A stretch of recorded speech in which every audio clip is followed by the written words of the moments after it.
Did you want waffles?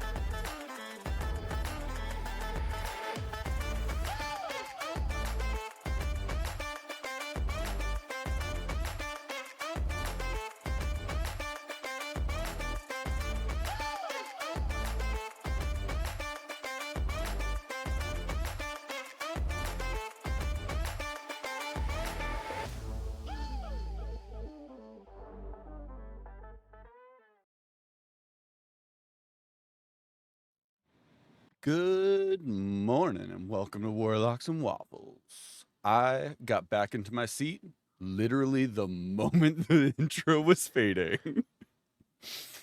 Welcome to the show, y'all. Yeah, we're live. You're just gonna do that? You're just gonna... I had so many things I was gonna say. I missed my cue. I'm not ready for this. Good morning. I wasn't ready. I wasn't ready. Give you everybody a little peek behind the curtain. Usually I am sitting here and I am watching the intro to make sure that like I transition the scene. I had to get up and run into the other room. Like I put the intro live, ran into the other room, was in the other room, was looking at the the mobile or the feed on my phone because you get like the little live dashboard from the app. So I'm watching it on my phone, and then it just kind of went black, and I was like, "Well, that's not good." And so I started trying to come back this way, but it was just an error on my phone, and so it was still going. I was like, "Oh, I got time," and went back into the other room. Then I came back and saw the like mic in the process of fading. I was like, "My headphones are not in. I'm muted. We've got to switch scenes." And also, I didn't let Junie know that we were going live. Good morning. Welcome to the show. All right, top 3 things I was gonna say to Hunter before he hit live. 1, I was gonna say, yo, should I wear this top hat? Should I have it on? No, it doesn't fit. It doesn't falls fit off, you. so I'm not gonna do that. Yeah. 2, when you do the Warlocks and Waffles of whatever you're gonna say afterwards, I'll say, hey man, what about try to work in TTR something, flip it and reverse it morning show, and then I couldn't do that fast enough, and then you also just hit play before I could even like work it out in my brain to even try to ask you. And there was a third thing that had to go away because I didn't have time to process the first 2 things. So it's a Friday. We're a TTRPG morning show, and we're off to a great start. Oh man, allergies are kicking my butt. I was up too late. I don't even know what I was just awake. I watched a lot of Bridgerton yesterday. Yeah. And it's a morning. Yeah. My wife and I were up until 1:30 in the morning watching all of the new episodes because we leave for a family reunion like early tomorrow morning. And to quote my wife, I'm not watching Bridgerton with your family. Oh yeah, there was definitely some scenes that I watched with my mother-in-law, and that was the thing I could say happened. Yeah, it's a spicy show. It's a little spicy. Yeah. Anyway, welcome to show. We is your TTRPG morning show. What are we known for, Hunter? Tell us the thing. We are known for having just real good starts to shows. Damn right. Yeah. Every time you sign up for this, every time you put your name on the list on the Microsoft Word document, the Works document, the Notepad document to say I'm gonna be there. You RSVP for this is what you're signing up for right here. Yep. When you send us your handwritten RSVP note through certified mail, um it says, I acknowledge that the show will start real well every time. You'll never hit a wall, you'll never have no idea how to transition into an actual topic. Yeah, nothing will ever be that We're case. gonna start using the subscribe button one day, but right now we're really liking the vibe of the handwritten RSVPs. It's just everybody's got to stick to their guns and their aesthetic, and that's us. Hunter, you okay? You having a water bottle malfunction? Once again, I really wish we had Stream Deck buttons ready for this, like water bottle malfunction. Water bottle malfunction. um Friday, the water bottles will malfunction. Yes, Everything's gonna get wet. the the straw in my water bottle had like detached from the cap a little bit, and so Sexy. I was trying to drink my water, and I was just nothing was happening. I love how Rosie claimed hydrate, but she also claimed Junie drink water because coffee isn't hydrating. Yes, because she she's knows. just bombing points. Yeah. Oh man. Fair. Welcome to the That's fair, stream, though. y'all. It is good to be back. Junie, do you do anything fun this week? Yes. Aside from Bridgerton stuff, there was more Bridgerton stuff Mm-hmm. because it was one of those things where we couldn't not prepare for this apparently. But my family does a lot of last minute prep. So it's the strangest combination of like uh being proactive Mm-hmm. and still somehow some way procrastinating. And I thought it was impressive. Like the amount of like pre-event setup while there was still so many last minute things that had to be done, like or last minute things that were asked of me that were very labor intensive. Yeah. Or mental intensive. So it was just a slow burn week, and then it burned real quick at the end, like a firework. Like, Yeah. I saw your Facebook post about the event and was immediately filled with just such disappointment that I hadn't been invited. what? It wasn't even my event. It wasn't even. There was a post. Who he's supposed to post? I didn't post about it. It wasn't even my No, thing, man. no, I think you just sent the picture to Rosie and I. I sent a picture of me wearing pearls and a fan. Which I will say, it looked good. It was it was a good look for you. Is it something I'm gonna do? Like, I don't think so. But you know what? It happened. I was like, hey, this is okay. I went my wife to was just like, you know what? I hate that. Like, it's not instantly terrible. right. And I was like, I Yeah. fucking know, right? There is a weird level of like, the more absurd an outfit is, the more I'm like, I could rock that. And be okay with it. I was at Target with my dad on last Saturday. 'Cause Woo! I I don't know why, but I was Target with my dad. I was like, fucking crazy over here. And I just imagine hitting another button. It's like, Target with my dad. Just imagine all the stupid buttons I want. Oh man. Yeah, I was at Target with my dad on Saturday, and they had a like mesh shirt. There was like a blue, like a bright like teal blue, like very bright mesh button up shirt. With like not like a mesh, like a very close, like a sweater, but like a Oh, yeah. very loose knit mesh shirt. And I'm like walking through the aisle and I see this shirt and I'm like looking at it and my dad goes, "What are you doing?" And I was like, "Looking at this shirt." He was like, "Why?" I was like, "I feel like I could rock it." And he was like, "No." And I was like, "I don't know. I feel like I could." And he just kind of like looked at it and looked at me and the just disappointment all over his face. I was like, I think I could rock it. And then I like walked away. And I'm like 2 aisles over, and I'm still thinking like I should have bought it. I could have rocked that shirt. Um, And ladies and gentlemen, that was today's hit the button target with dad. We need more of those. We need more of those stories. yeah, you know what this show has really been missing? Stories about me going to stores with my dad. Tell them how Uh, you need to let your nipples breathe, son. Tell them how you need to let your nipples breathe. what's funny is when he said he asked me, he was like, "Why would you want that?" And I was like, "I just feel like I would never be warm in it." And that didn't sell him on it.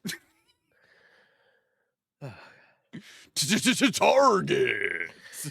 With dad. Like we have 3 to 4 different graphics that we hit for target with dad. I don't know why I'm so into this. Oh man. It was like such a like I don't know why. Oh, that's funny. I well, actually, It's a that bit. It's a whole segment. that serves as a transition into our topic for today. Because the reason I was at Target was my wife and I go on a road trip tomorrow. And so I was at Target going looking for like road trip snacks and stuff like that. Target Um with dad. yeah. So today's topic is travel in TTRPGs. Talking Do about you bring your dad? do you bring your dad to Target before you travel? Are you like Do you what? travel with your dad? How do you do it? So, Junie, I was gonna say something depressing. I won't say it. I was gonna make it real sad. Yes, Hunter. Yes, you ever know what I was gonna go I do. with. Yeah. Uh, with your games, if your characters have to travel somewhere, Mhm. what is your sort of go-to? How do you handle travel time? Because I've played with GMs who are like, oh yeah, every day that it's going to take, like we're gonna go through those days. Like, are you how are you doing this? Are you kind of oh yeah, let's make a roll? Are you shorten the amount of days? Are you just and you're there? Like, what's your go-to? Um, I try to. It's one of the few times that like I try to budget my time in the sense of what parts I want to chew on. So unless my group is a very they like there's some groups that like the setup to something. Sure. So every once in a while there is a group where I know in the back of my head I have to say the phrase, is there anything you want to do to like get ready, and like they want that, like they don't necessarily need like the literal go in and do all the micro purchases of like, rations and stuff like that. Yeah. I find myself like 9 times out of 10 though going like you're ready. Like, you're ready to, if you're gonna be moving somewhere and it's like, oh, how are we gonna have food or clothes or whatever it is. It was like you have that stuff. Right. Um and then depending on like how much time I have, if it's like, a one shot, or if like I know that it's like some people are impatient. I've played with many groups where it's just kind of like they can they like the rolling and seeing where things going, and then they like the we're at the next story beat. We're at the next whatever. Yeah. So more times than not, it is my favorite travel thing is just a montage, and then I'll roll for what would have been an encounter or something like that, and then I'll just have them kind of like I do it on the front end of campaigns sometimes, but sometimes I'll just, like, go, "You know what? Let's just say it's a lot lower level bandit situation or whatever." So it's kinda like, "Alright, you're going, you're in formation, bandits come up. They're not gonna be able to do anything to you. We would be wasting an hour. How do you want to cinematically kick their ass?" Uh, and then it's kinda like just like a fun moment where they don't have to roll and they Yeah. just have to describe. I was like, "Yeah, they'd surround the wagon," when it's just like, "Alright, I'm gonna throw the wagon at the," like, whatever it's gonna be. Like, I try to make it so they don't, like, make it so it's like, "Well, now you've made it so you can't keep going." But, like, I definitely just try to, like, go like, "Okay, I wanna acknowledge the travel part of this, but I don't wanna spend too much time with," because I've played with so many people that are just very, "We need to keep moving." Uh, I haven't had like, the few times I've done it because I have played, like, Icewind Dale campaigns. Even in my Icewind Dale campaigns, it's kinda like because that setting, the whole thing is like, oh, it's There's a lot of perilous. There's like travel, and like a exactly, like big part of the threat of that setting is like it's correct. hard Like to survive. Yeah. what can happen between cities. So that is a feature of that type of campaign. Mhm. Um then like the things that could happen during travel, there's like a lot of tables. And then there's a lot of like weather, there's a lot of like encounters, and then there's just a lot of like surrounding like encounters between all the cities because every city has their own like situation and their own like little missions and stuff like that. So there's a lot to pull from. Mhm.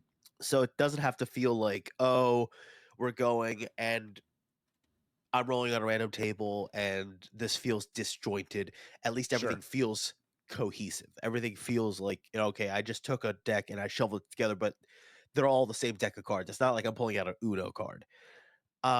I don't like to just go, I rolled on a random table and then this is just a thing that happens.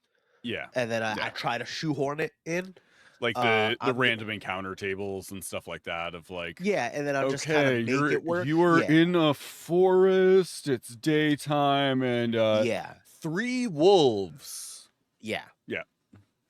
So it's like, if it makes sense for the setting, I'll spend more time on those encounters. Mhm. Like I said, Icewind Dale has it's a feature Right. of that.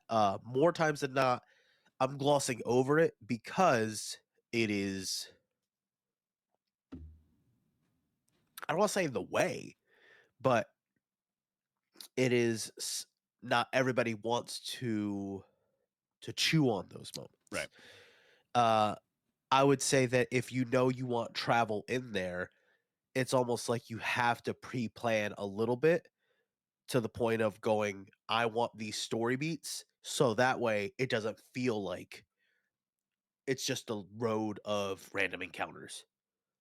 Like just like, oh, you're trying to rein in these like things that happen. It's like, oh, road trip, and these are the memories we make on the road trip.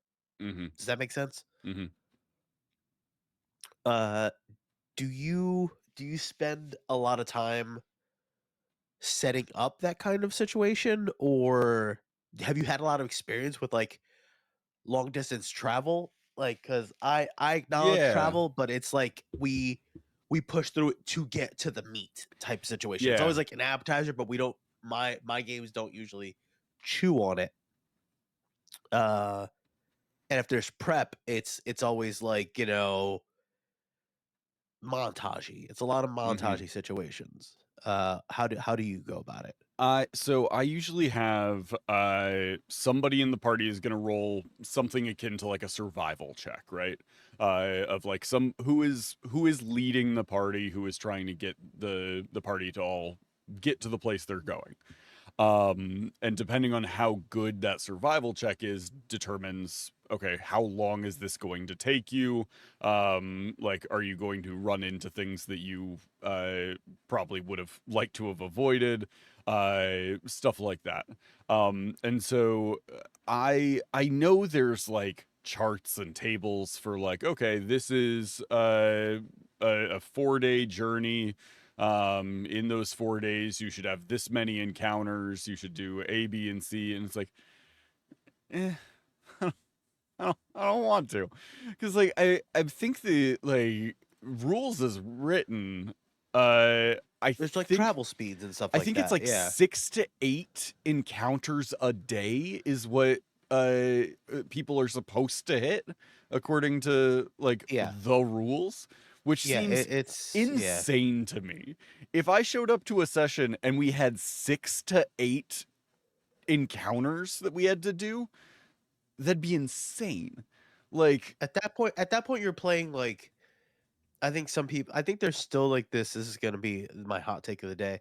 There's still this uh split between people that like cinematic play, like the kind of play they'll see on mm-hmm. actual plays versus like actual gameplay.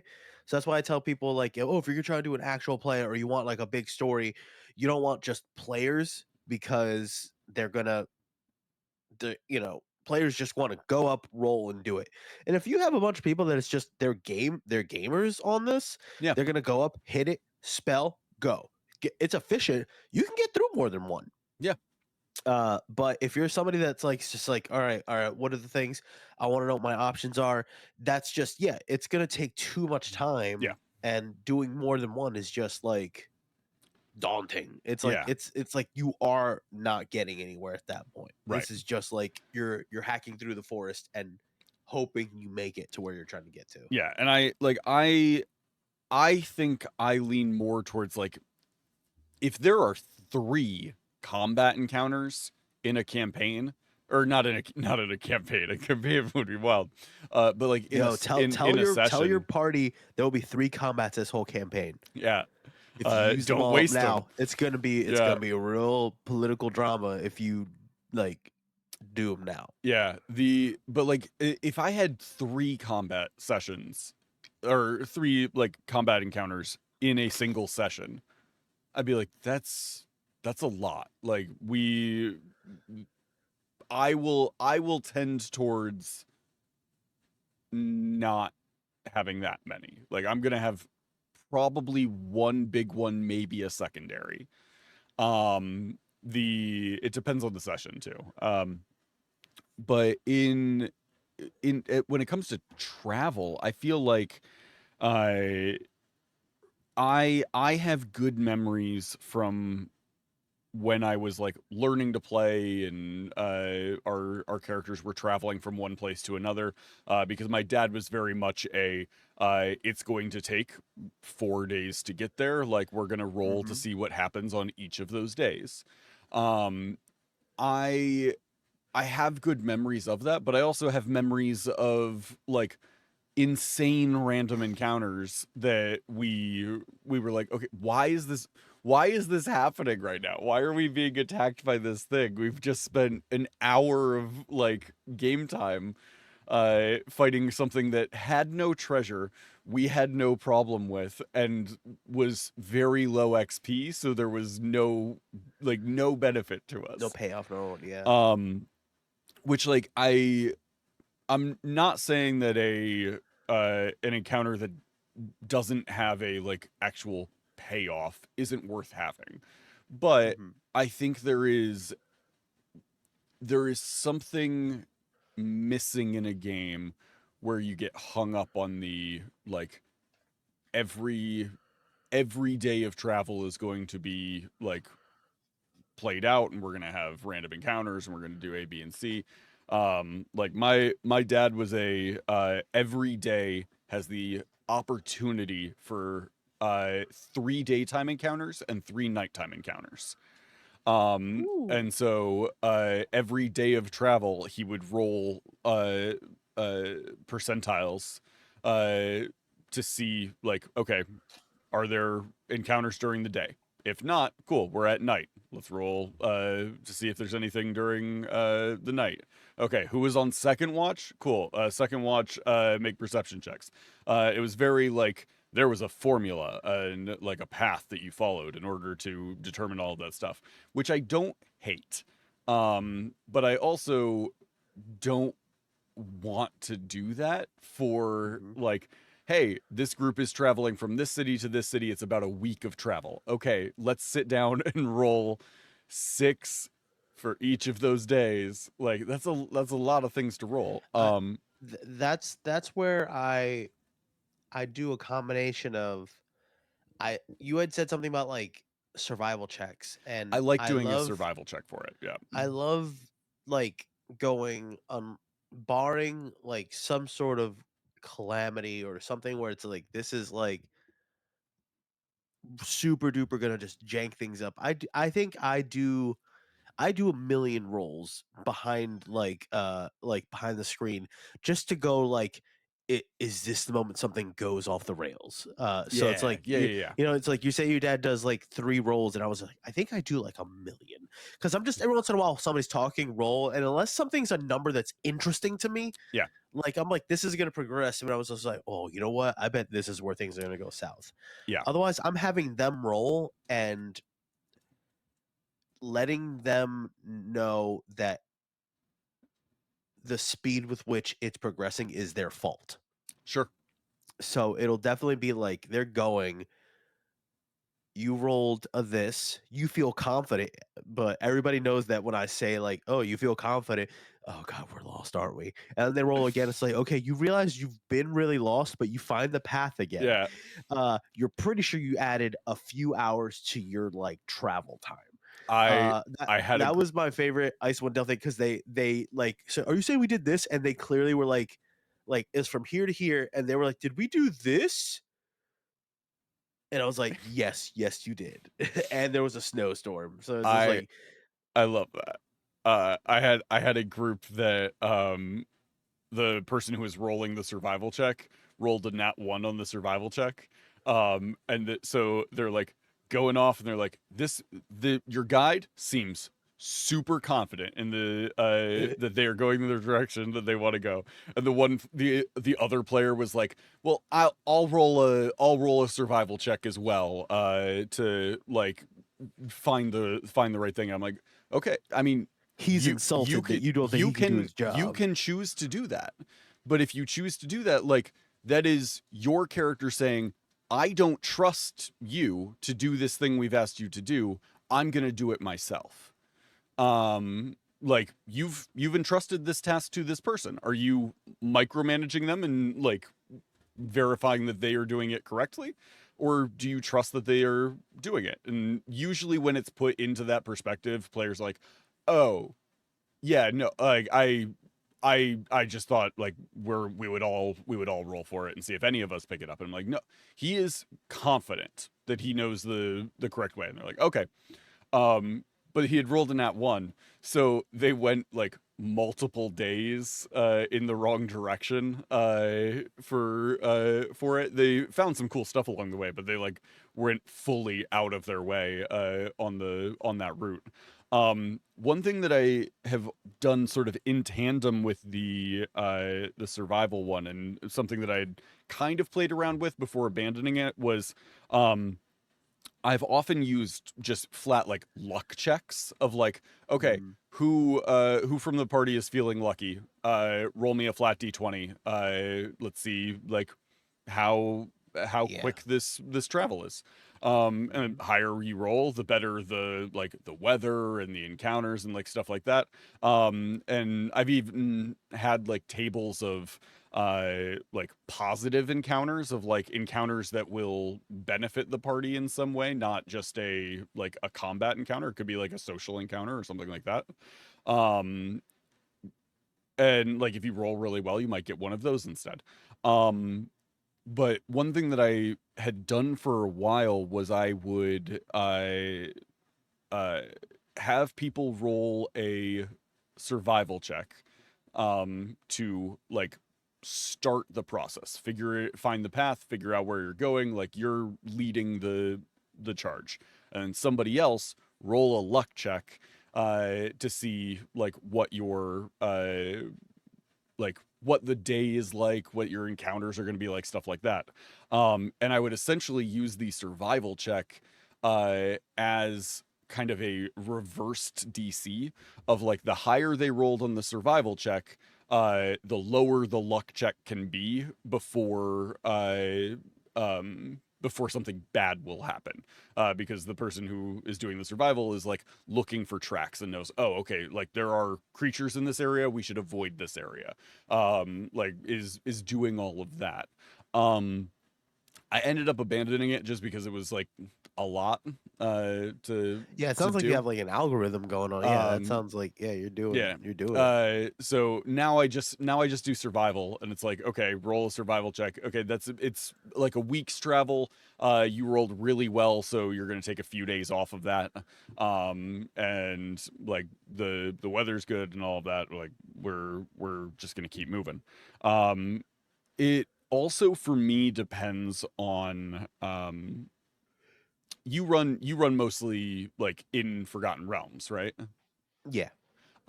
So I don't know what it the setup is like in the Forgotten Realms, but in my world I have like uh different areas, and there's different like roads and ways you can travel between different places. Um Mhm. if you are in specific roads, like those are very safe roads. Like if you are on one of the King's highways, you probably can I got go you. from Yeah. like point A to point B. We don't need to roll anything. Like this amount of time has passed, you're there.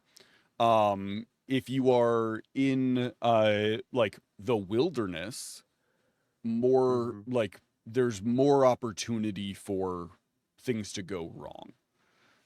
Um, and so I've kind of intentionally set that up so like if we are traveling between major cities, like they're all pretty close to each other, like especially once the party is like kitted out and they've got like crazy Yeah. weapons and armor and stuff like Mhm. that, it's like even if there are a group of bandits hiding, like there's a group of bandits hiding in the woods, waiting to ambush, y'all aren't the people they're gonna ambush. Like, yeah, you look like you've got a lot of stuff, but like you also look crazy and dangerous. Like this No, roll for the this bandits. If the this bandits group are real of stupid, if they're real stupid, they're gonna do it. And that's when you do a montage. That's when yeah, you montage like these bandits just getting their asses handed to them.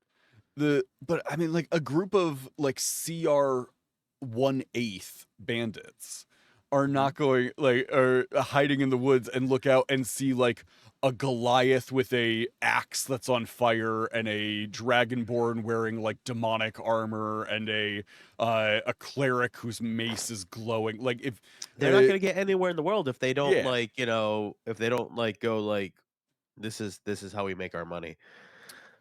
We're gonna fair, steal we're fair. gonna steal that flaming axe. Yeah, you just put a group of bandits in your world who's like they specialize in robbing adventurers. Yep. Yeah, they Um, do it. Like they're yeah, gonna eventually win and then they'll have this stuff and it'll snowball. sure. Um The there's way I something look that at it is like if you are a there is a difference between an adventurer who like has expensive gear but like is still kind of new, uh yeah, there's a and difference between and like having somebody who something you're shiny like, and being oh, experienced. like that is their weapon. Like a Yeah. a Yeah. somebody Yeah. somebody wielding a very expensive weapon is not the same as somebody whose weapon is very expensive. Like the Holding and wielding. Yeah. yeah, Yeah, yeah. yeah. There's a Are difference. you holding the weapon, or is the weapon an extension of you?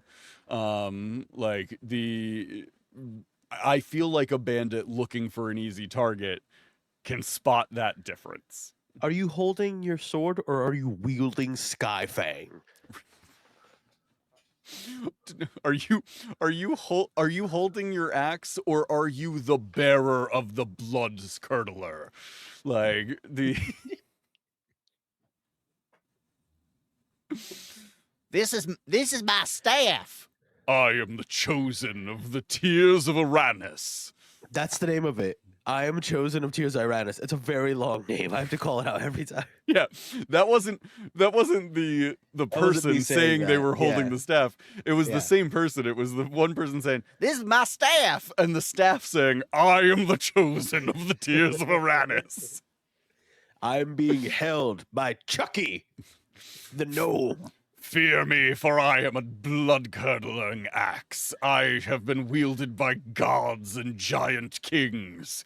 This is Devon. Yeah, it's just like, hey. There's something very funny about we should do a whole episode on this at some point. Oh, yeah. There's something Oh, very yeah. funny about imagine showing up to a D&D game and your character is a sentient magic item. But like Oh, yeah. the hit points and armor class and all of that is this random guy that is just carrying you. I had somebody that wanted to do this specific situation, and it was very difficult because he had access to my D&D Beyond, Mhm. and I guess because I had clicked on something for something at one point to check something out, he was like, "Okay, I'm gonna be a corgi," and I'm like, "What?" And I was like, "Corgi was one of the races," and I was like, "Dude, I think that was like some homebrew thing that whatever." Yeah. And I was Yeah. like, "Dude, that's when I saw it. Like, I really wanted to be corgi," and I was like, "Are you sure? Like, I mean, you're gonna go into places and stuff like that. Like, I mean, doors, dude. Are you like, I don't know." And it was this whole situation where he was gonna be like, "Well, could like this rogue guy like be it, but like it's really me." So it almost he was trying to do like a Yeah. Venom puppet master situation where it's Yeah. like he's the stat block, but I'm the real deal. So Right. I'm the wizard doing stuff. He's just a body. And Yeah. I was like going through it and I was like, dude, this is so hard. Can we just like That's so funny not though. do this? I love it. I love the concept. It's really funny that you mentioned doors as a reason he shouldn't do it. I was listening to not another D&D podcast the other day. Mhm. And they do a thing called Dungeon Court.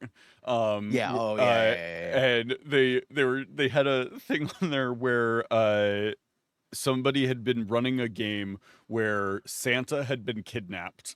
And they needed to go like find Santa, and they tried to convince Mrs. Claus to come with them. And Okay. Mrs. Claus was like, no, like I can't. I have to stay here. I have to like run the North Pole. And they were like, apparently there was like one reindeer that was still at the North Pole, and they were like, well, that reindeer can do it. And Can run things for the you. GM's defense was, no, reindeer can't open doors.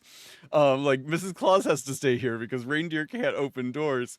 And one of their players, to prove them wrong, because they were like, no, a reindeer could like they could do it with their mouth, and the DM was like, no, like a reindeer Oh can't open a door. no. And so the player, to prove this, went over to a door and opened it with their mouth. No. There's actually if you ever, I think it's Adventure Time. Have you ever seen the reindeer with hands?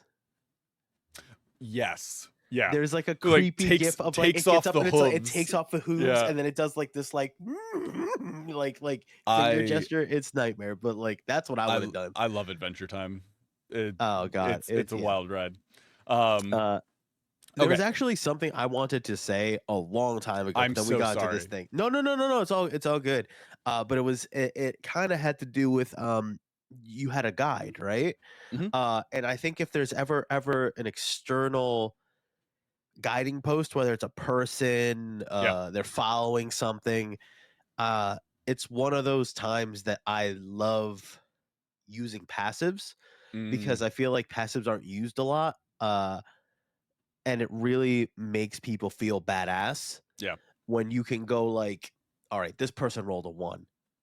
Does anybody have a passive perception that's higher than that? You know what I mean? And it's Yeah. one of those times where you can go like, all right, everybody over here has a higher passive than what the role is, but who's good at survival? And Yeah. this is where you have to kind of see their sheet. But if you go, it's just like, hey, you know a thing or two about survival. You aren't trying, but there's just something where you're like, that tree grows more in the south. Are we Yeah. like more south than we need to be? Yeah. Like we just, hey, are we not where we're supposed to be, man? And it's Hey just one man, of those we're like headed you notice towards something. the setting sun. That would mean we're going west. We're supposed to be heading east. Are you I sure? I mean, are you? I mean, Are you? What? Are you? I used to summer there all the time. I know where I'm going. The I love the concept of additional passive skills. Like the like pretty much any skill, I feel like you could do a passive version of it. It's just 10 plus whatever your bonus is. So if it is like that's a to me that's a great way to do things like uh we've talked before about if you have something that you want that like the players need to Yeah. get this piece of information, or Yeah. like the players need to be able to do this thing or something like that, you shouldn't have them roll for it. Correct. um Yeah. like anything that is this is a thing that absolutely they need to have, Mhm. you shouldn't have them roll. It should just be a thing that they get. Passive skills are a great way to do that, of like, hey, yeah, your passive arcana is 18. Like you are very studied. Like this is a thing that looking at it, okay, A, B, and C, I can dissect these things to know what this does. But like there are so many different skills that you could do passively, of like survival works as passive for like just like finding food, finding shelter, like stuff like that, all sorts of stuff. I've done like things where there you're right that there's like all the skills can be done in some way, shape, or form. Mhm. And I've done this like kind of thing in real life, and I think a lot of people have done like a thing where we don't realize that it's not as easy for other people type of situation. Mm. Where it's like, like somebody throws something at you or just to you, and then you're like, okay, and you just catch it or something like that. I've never had And that experience in my entire life. you've never just hand-eye coordination, you know what I mean? I Like don't have that. apparently I do. I don't know what it I'm a is. I'm a theater kid who played Dungeons and Dragons for a living, Junie. I was a nothing kid that just existed, but apparently I have okay, like sometimes hand-eye coordination. So I'll just like Yeah. catch something, and then someone would be like, "You weren't like looking. You just." And I was just like, "Huh." Spider I senses. guess. I guess my passive athletics is like okay enough where I can catch this like and be like okay.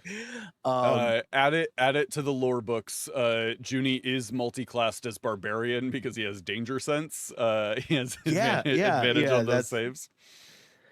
I'm constantly paranoid Oh man, and imagine don't want things hitting my face. But imagine like like people could do that kind of thing where it's like yeah, you take what they're doing, it's going to be guaranteed, yeah. and then and this is a good tip for GMs where it's just one of those things where you can flavor a success Hmm. in a way where you're showing the player and the table you did this not just because the way you said it, but you're flavoring it using that thing. So it's like Right. you You don't flavored it using that natural athleticism, that right. dexterity, that keen intellect, and you're helping them by making it so they don't have to do that processing. A lot of Hmm. GMs more often than not we're the ones that have to do this like, mental gymnastics to describe a scene. Not everybody's going to be able to describe the eloquent way in which they're convincing whatever, but if it's somebody with a high intelligence and high arcana is telling like a librarian this, you can go like you told them you chose the right words for them to go, I know exactly where that is. You Hmm. knew how to say it, and everything's going a lot faster because you just kind of naturally know what the hell you're talking about. Yeah. And everybody's gonna be like, okay, yeah, Dave's good at this. That person just said, I asked the librarian for a book, but Yeah. it works out because now they know, oh, I can flex a little. It gives them that Yeah. confidence. Maybe they're gonna try to do something else. Yeah. And it's kind of like going, and this has to do with travel because there are so many things that you can do during a stretch Yeah. where you can go just look at people's stats and go, it's like you have a high this, you may notice this. So if you are the in a campaign where it's like those moments do need to be chewed on and you're not montaging through it, you can give people those like there's always a shot in something where it's like in a vehicle and like people are looking out into the distance type of thing. You're zooming in on one person. You can kind of choose what those lean forward moments are for each person based off of those things. So if you're not gonna look at their items and go like you notice this, you can go like you notice the weather is like this. You make everybody speed up, or like if something hits you, you guys aren't surprised. You guys camp earlier. You guys get a better start the next day. So it's just one of those things where, you can give people those moments to shine Yeah. without trying too hard, and you don't need to waste too much time on it. You're not inviting somebody to go do XYZ. If somebody Yeah. wants to cook, they have the proficiency in it, go make them roll for like how well they cook. But otherwise, you just keep going with it, and you can make these moments quaint and cozy and Yeah. like, Stardew Valley Animal Crossing it a little bit. If you need to have that travel montage. Yeah. But Well, and it yeah. makes it so that those characters who are like, I do one thing really well and I failed the role.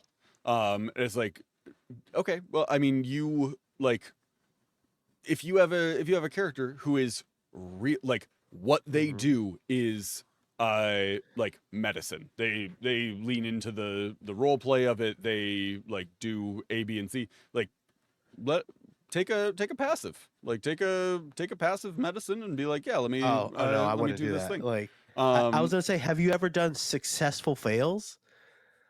yeah, Like I've done like successful fails as well. yeah, it's But like if they're I'm super more can do it. talking like in like general stuff. Cuz Mhm, like I know there are um there's this concept of like taking a 10. Have you heard yeah, those? yeah, Where yeah, it's yeah, like yeah, I'm yeah, going to yeah, yeah. take an hour to do this thing so that I can get like just a 10 on the die, then I add my modifier Yeah, on you top of take it. longer so you can, like, Right. guarantee success type of thing, yeah. Yeah, like I feel like that's it's the same basic principle of like Mhm, it's essentially your passive skill at that point. You can oh man, imagine like passive persuasion and passive intimidation, just being able to like set how somebody is going to kind of like their gut reaction to you right off the bat mhm, before any other stuff has happened of like you're a damn pure assassin with a like plus mhm, 11 to intimidation. You're wearing like a dread helm and like demonic armor. Like you're mhm, terrifying. You have a plus 11 in intimidation. That's a passive 21 intimidation.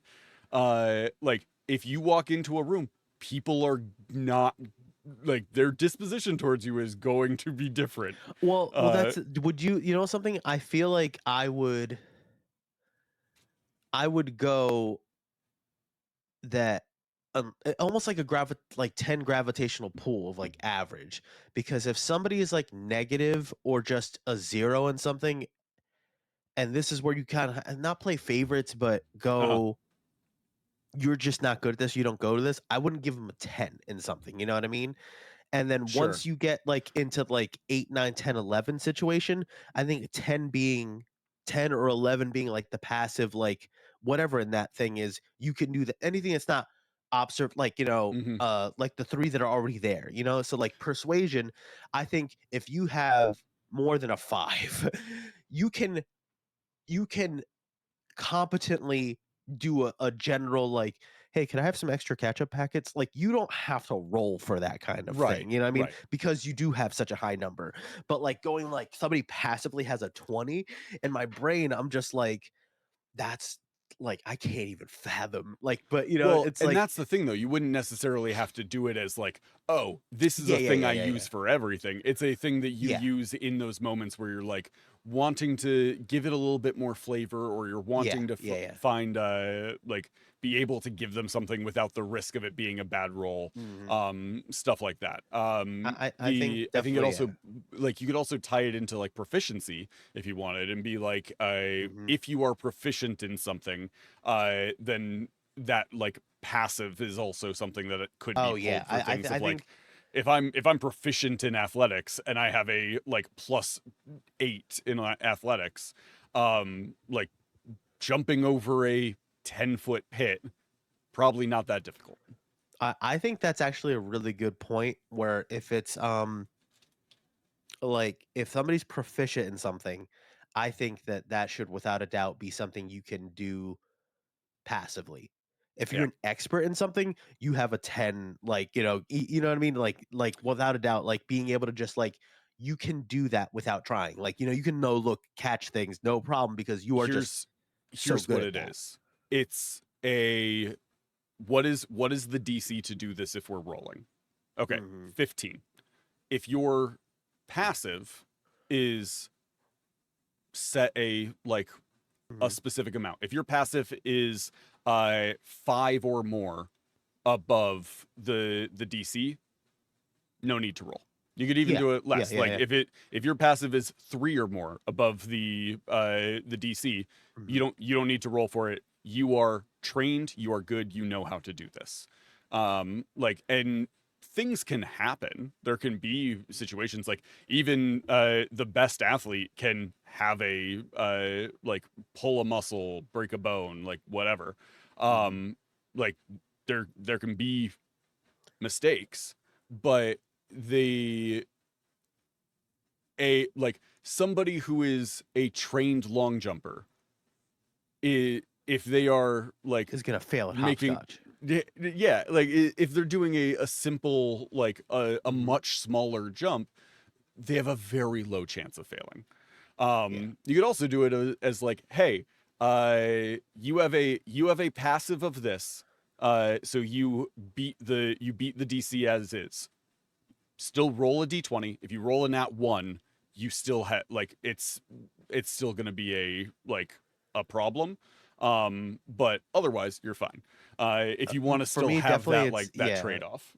For me, it's always like, and because I play with like newer people, or like I'm making them do a role where they're like, but I Mhm. would just get this.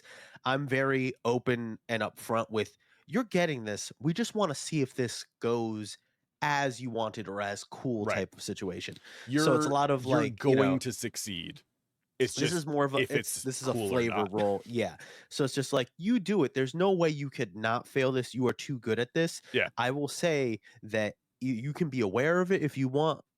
It looks so bad. It looks so Right. sloppy. It's just like, you look like you lucked into it, Right. but like, it's just unfortunate. Yeah. There's something that I think we've both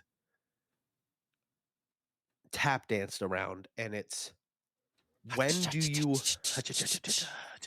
when do you use when do you allow these travel moments? Because Yeah. I'm playing with like tighter time constraints, or one shots, or younger, like people that just like, How I long are your can't average do. games? Like your um average sessions? if it's like a real session, it's usually like 3 hours, Yeah, that's what I plus shoot or for as well. minus, a little bit. Yeah. But like, I've had to do like 2 hour games for Yeah. like younger people, hour and a half. I've done So hour sessions. It's a nightmare. it's a lot. Yeah. So, you can't, you either have to just go, you're there now, Mhm. or you have to montage it.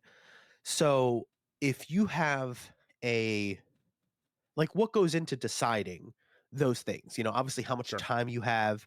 I believe that if we were to go like, what goes into like, how much time do you budget, or how many mental Mhm. resources or encounter resources you budget into your like getting from between A to B bullet points type of situation.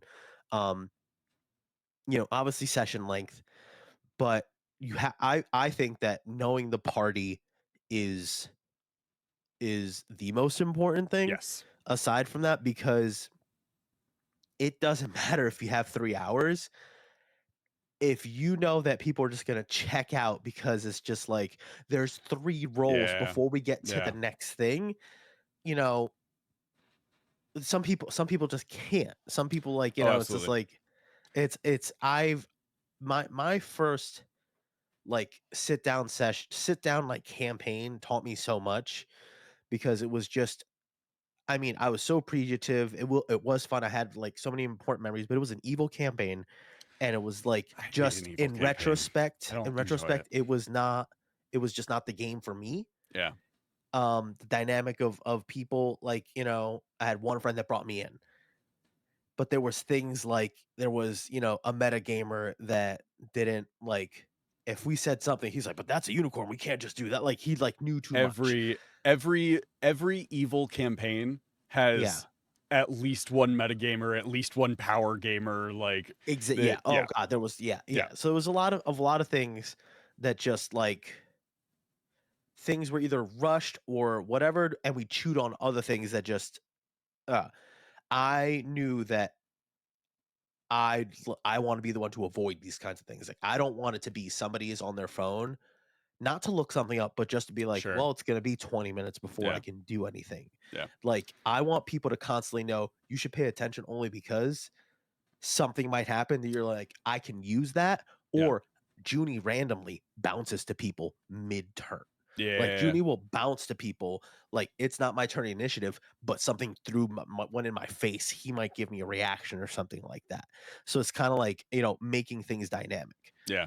Uh, so like It's being aware of where your people's attention spans, what their it is thresholds are. it's a skill that I think is not necessarily something that gets talked about enough in GMing, is like just being able to read people and being able to kind of like understand where people are at and adjust your stuff to accommadate that. To me, it's one of the main skills that sets a regular GM apart from a professional GM. Is a like as a professional GM, I expect that you are going to be very aware of where your players are at and trying to accommodate that. And if your players are not having a good time, or people have checked out or something like that, it is your job as the GM to find a way to pull them back in. There is, There there's a are difference between like I want people to have fun and it's my job right, to make sure people have fun. right.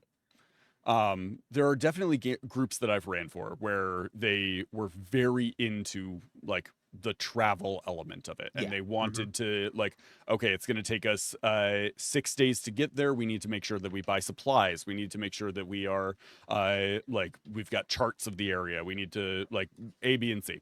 I've also played with groups that were like, can we just be there? Can we just be where we're supposed to be? And it's like, yeah, we can. It just you're missing out on those middle areas. I think that there is a good middle ground for most games of okay, well, this is gonna take you a week. We don't need to do seven long rests. Yeah. But we are gonna most of the time, if my group is traveling somewhere, I'm gonna have them do at least one, they've sat down, they're doing a long rest, they're we're keeping watches, I'm rolling for encounters for the night, stuff like that. Especially if there was a low roll on survival or something like that, it kind of gives you the the guides to operate within.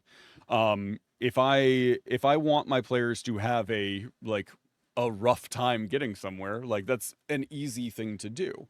It's just a matter of making sure that the players are going to have a good time doing that.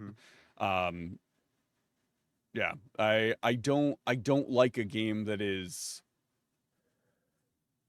very nitty gritty, we're tracking every little thing, but there's also benefits to doing it that way as well. It's not necessarily my preference, but there are benefits. There is something that can be said about making sure you can be adaptive, because knowing how you can approach something, if you're like, oh, this is just a travel, I know that if I do this, everybody's gonna check out, and the difference between we're in a cave and each chamber travel might be a little different. Like knowing when you can chew on something and when you can Yeah, make the yeah, travel, yeah, knowing to go is something that'll said. Um, I wanted to go into one thing real fast. That yeah. did you have a favorite or least favorite um thing you like to happen during travel? Because I have a few, Oh but man. give me 2 seconds because I just want to check on something. I need to Yeah, no, pop away you're for good. 2 seconds. But You're good. one of those things where it's just like I like to say I always do blank. I always have them cook a meal. I always have them Yeah, check for watches. Like, what's your favorite travel thing to happen? it's a good question. Because I wanted to say like what kinds of features are happen if you do have to chew on it, or like your party does like to do it. Yeah, And then just for a quick second on random encounters. But yeah. 1 second, I'll be right back. Yeah, that's a good question. I will think on that. Another thing, just for our audience, because Junie has left.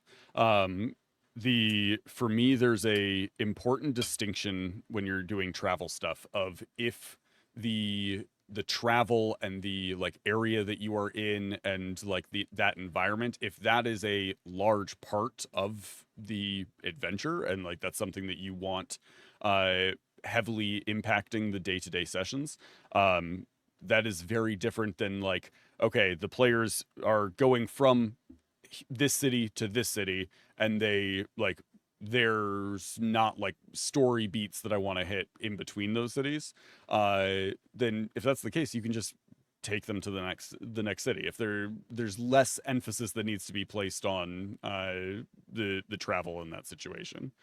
I feel like there's a clear distinction between is the intent and focus of uh the travel to like have that travel, or is the intent and focus of that travel just to get to the next place? If it's to get to the next place, speed through stuff. don't Do it, don't yeah. don't worry about like oh yeah, it's going to take you a week, we're going to have like a whole session or two of traveling to this place.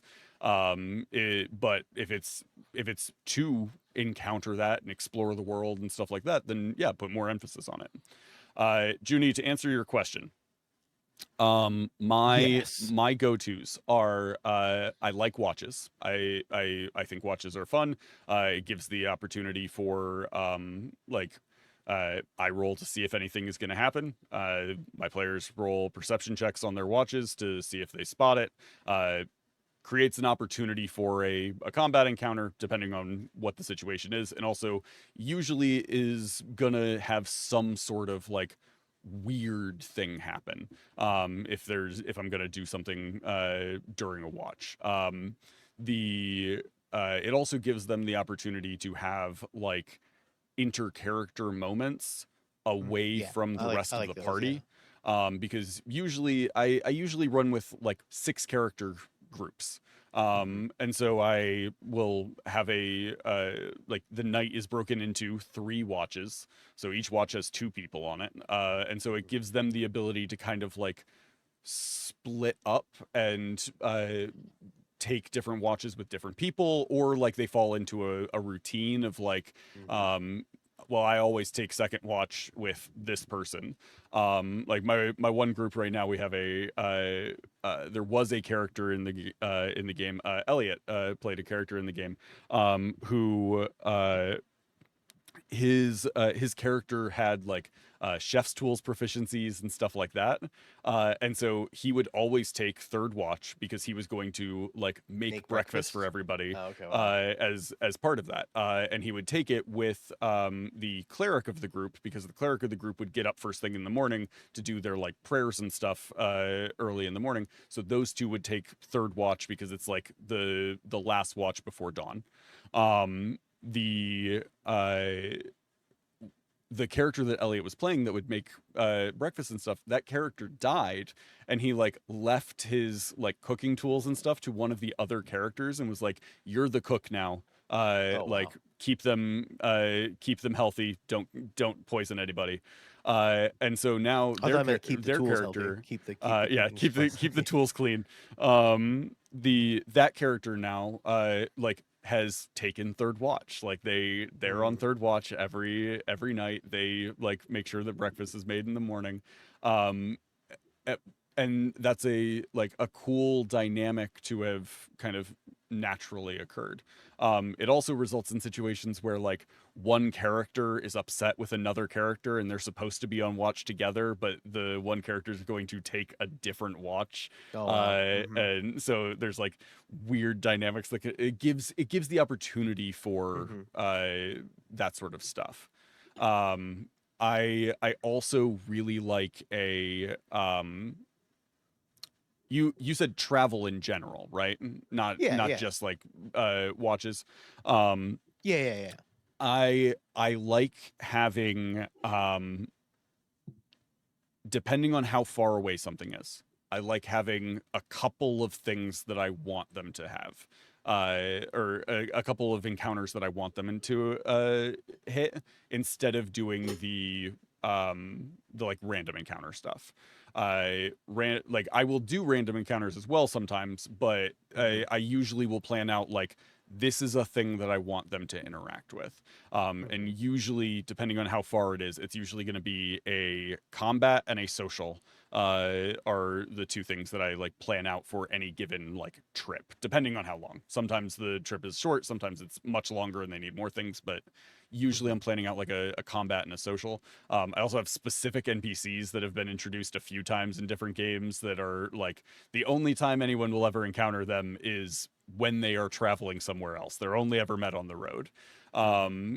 But yeah, I really enjoy having like keystone things of like this is a thing that they are going to hit for whatever reason. It could just be a fun little thing. It could be like a thing to really set the scene of like what that environment is like. But it gives me a tool to play with to be able to give them stuff. um yeah. What about Uh, you? I like for the times where I know that there's like long enough where if something happens, I can chew on it, or like they want this travel situation. Um, I I tell people don't just look at the random tables. You have to. I love the chaos element of things because then I can Yeah. truly tell somebody like this is your story. Mm-hmm. Nobody like nobody else has done this combination of Yeah. situations. I go back to Icewind Dale a lot because it was so broad. I like I could have people. I had 10 different campaigns, and they were all so vastly different. Mm-hmm. And one of the things that Well, I Icewind loved Dale what is very like it's very open at the big. beginning. Yeah, It's like they're the 10 towns and like they're you spread start out.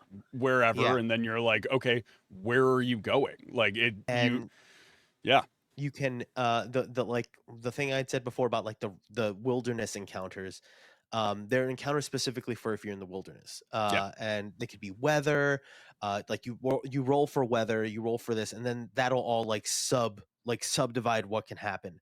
But one thing I would tell anybody is if you are looking at one or more random tables, just preemptively veto things. Yeah. uh just preemptively go, those wolves are going to be lame. That's going to be a, okay, we're going to take 20 minutes to just beat up these wolves. And it's just Yeah. like, Yeah.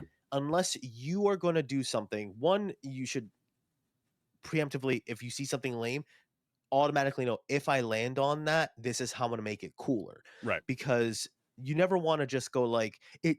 They're nice because it's like, I don't have to think, yes, it is what it is.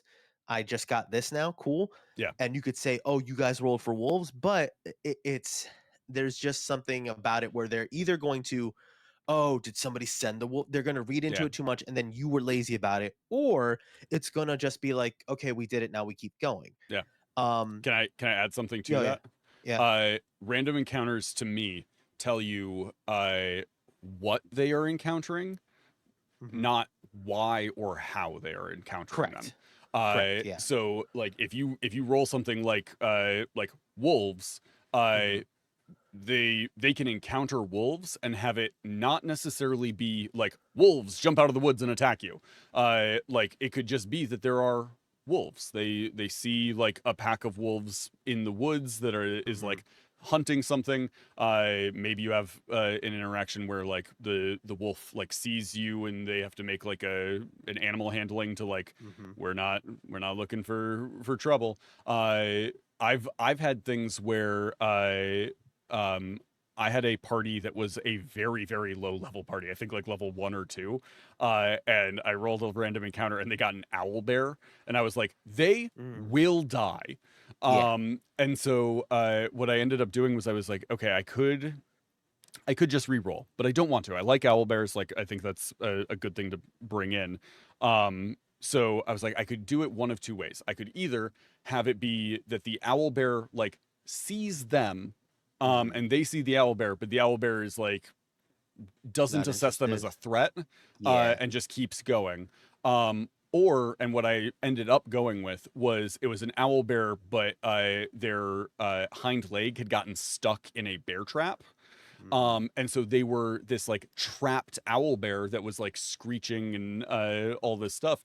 And the party was then like confronted with, okay, well, there's this owl bear, like it's trapped, it can't get to us. We could like pick it off from range if we want, or we could get closer and try and communicate with it some way, like try and like Mm-hmm. get it freed from the trap, try and fix its leg, like we can try and help it. And they ended up doing that, and they like patched up the leg of the owl bear, and like kind of had this moment of like the owl bear recognizing them as like, you helped me, and then running off into the woods. And it gave me the opportunity to then later bring back, like in an encounter in kind of the same area. They were in an encounter where they were getting absolutely wrecked by bandits, and like it looked like they were headed for a TPK. And so I was able to narrate like, you hear this screeching roar from the forest,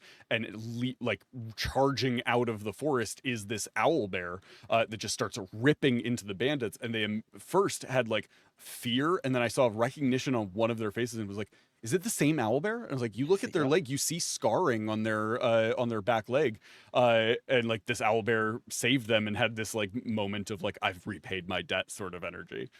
um but yeah, random encounters are able to be modified. They don't have to be combat. Mhm. I was you did the one thing that I was gonna say that I really liked. I'm sorry, I didn't Where mean to it steal was your no no thing. no no no no no no, it's perfect because there is you can have things on there where whether or not it's said to fight it or if you want to pick something from somewhere else where it's they can see something and it doesn't always have to be like a uh you have to interact with it. It has to be a crazy combat, has to be a stand the third. It could like I one of the most like moments where like everybody's looking and kind of like wow. And one of my Icewind campaigns, they rolled, it was like a white dragon, and Mm-hmm. the way that the scene is described, and I really like the way it was handled, was kind of like in the distance Yeah. they see a massive, I think ancient white dragon, and either if they're close enough or if they roll well enough type of thing, there is like someone on its back. And it was like there's like lore of like they had a rider and he died and the dragon isn't aware that the rider died, so it was just like Oh, that's this like sad. wizard is just perpetually on its back type of situation. Mm, um and I just remember like seeing they saw like the blizzard coming, but then they also saw the dragon coming out of it, in and out of weaving, and then like one person did see the rider, and then I was like, and then it goes off, but they saw the movement of the dragon, and two of them were just like, we're gonna have to fight, we're gonna die. And then it goes off, and I was like, and that's it, what are you gonna do? Are you gonna keep going, hunker down because of the weather, like, and they can mm-hmm. go keep going from there. But if you pre go through the random encounters, you can give them the sense of like they chose this adventure or they chose this situation, but you don't have to make it that it's always like a default thing. It can just be a Yeah. flavored situation, like this does happen, let's keep going. And that could be how you fit in like three things that Mm-hmm. happen. But it doesn't have to be like three combats. And I think that Yeah. that is something that people forget, that encounter doesn't necessarily mean combat Mm-hmm. encounter. You can like have these other moments that Yeah, happen. absolutely. They can save something that's trapped in something, they can just witness something, or they can just like give somebody a gold piece that later on that'll pay off dividends for them. Mm-hmm. um do you ever, this is one of the last things I need to talk before I go, do Yeah. you ever have you ever yourself harped on this, or have you ever had a player kind of like teacher homework on Saturday situation where um supplies came into question? I have had players that were like, very much we need to be tracking this stuff. It's Hmm. not something that like my groups normally are super Hmm. heavy on. I have had them, but it's rare. The only time that I as a GM I really like enforce it is if they are in an area where they have no way to get new resources. So like there's like a frozen wasteland in the north of my main continent, and that one is like there's not a whole lot of food out there. There's not a whole lot of like water that's not frozen. There's not like plants. There's like it is ice. So like you need to plan ahead. You need to bring stuff. Same thing for like a desert. If you're heading out into a desert, like you need to either bring water or like have a way to find it when you're out there. The only time other than that I get kind of like very focused on it is if the party has gotten like a mount that is a really exotic mount or something like that that eats a lot, or something like that, where it's like you are going to have to like anytime you are in town, I'm going to deduct this amount of gold from your stuff to like resupply. I've had a party stuff. adopt 2 bears, and then I had to kind of go like, all right, it's gonna cost this much. I mean, you all can do Bears it. eat an insane amount of meat. Yeah, it's like you can do this. I'm not taking it from you, but just like I usually don't nickel and dime you, but just so you're aware, every day subtract this, and then eventually it's gonna maybe or not be a thing for you. You know, however much you do this. Yeah. I had a party that had 4 war elephants. Nope. Like not a thing. every time they got into town, I was like, okay, I'm taking this much gold from you That's to when like you invent, have enough. That's when you invent like food. a Pokeball. That's when you invent a Pokeball situation, and then they're suspended in there. They don't have to worry about it. Yeah. But okay. So you have travel plans this weekend. I do. But for other people, well, what do you want to make our calls to action for that are in some way, shape, or form travel themed? Ooh. You know, do you have anything that jumps out at you? Yeah. Number 1, take a long rest. Beforehand? No, just in general. Like take a long rest. Your body needs time to recover. Like cool. Yes. It's been we are halfway through June. Like that is we are halfway through the month that is halfway through the year. Like almost you've done very well. Good job getting here. Like, what is it? My birthday's coming up, and it's gonna be now. I think whenever you get in the gravitational pull of like a 5, like after a 5, you're in the gravitational pull of the next one. Yeah. So I'm 5s and 0s. Like, yeah. So like I'm a 5 now, but then it's gonna be a 6, and it's like, oh no. Yeah. Now I'm one step closer to 75 or an 80. This sucks. Yeah. Take a long rest. Find time to like let your body fully decompress. Get some rest, get some like recovery. That doesn't mean necessarily sleeping if your schedule doesn't allow you to sleep for a full 8 hours. I get it. But like find the time to recover. Second one, no road trip is complete without some sort of snacks. Find snacks that are just fun for you. I am a firm believer that all road trip snack purchases should look like you gave a 5-year-old $100 and just let them loose in a store. Find the stuff that is just like, oh yeah, this is fun. I like this thing. Like this is a thing I don't normally get myself. Like give yourself some snacks. Maybe a drink you like, maybe some snacks, whatever. Do you have a third one? It was having to do with wielding something, where I was just like, wield something. Don't let something wield you. And then I was like, maybe not. Let something wield you? No, okay, no. And then I like, you can actually see me go through the process of like, no. Either wield or be wielded by something or someone. Hey, whatever. Yuck your yum. You do whatever floats your boat. Hey, whatever works I'm here best for you. Go for it. Yeah. Yeah. Yeah. Sure. Sweet. I'm down for that. Of these. Yeah. Awesome. Do a thing. Yeah. There we go. Do a thing. Yeah. Do something. Have a great weekend, everybody. I don't know if we will be back on Monday this week. I'm gonna have to play around with it once I get to where we're going and I see what my internet setup is gonna look like and stuff like that. I also just found out that my laptop doesn't have any USB ports on it. So Has Type C's. yeah, it's a Mac.